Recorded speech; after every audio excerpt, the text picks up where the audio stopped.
láttam életemnek minden boldogságát.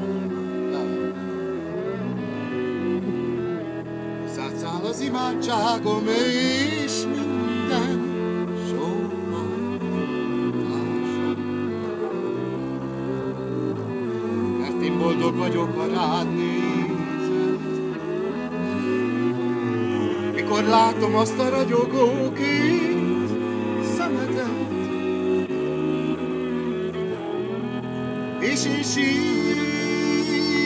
gyönyörködöm benned, mert úgy imádlak, mint egy szentet.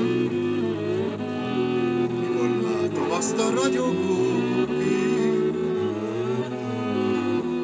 szemedet, nem születtem boldogságra, át nem adott az Isten. S rajtad kívül a világon néked semmi sincsen. Akkor leszek én csak boldog, hogyha látom azt a ragyogó kék szemedet. Hát jönnél majd te térden állva, és egyedül sírsz, mint egy árva. Már akkor mással lesek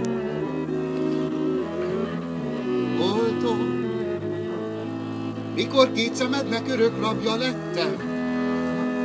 Hát szebben ragyogottam, nap is én felettem, mert zöldebb volt a rét is, meg kékebb volt az ég is. Mert azt hittem, hogy véled, boldog leszek én is.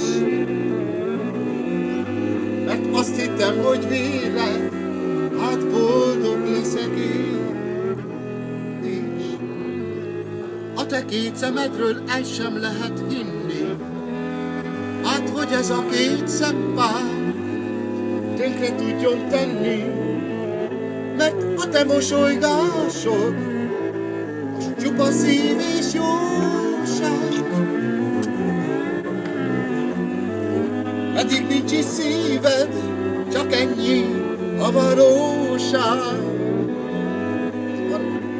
Pedig nincs is szíved, csak ennyi a valóság.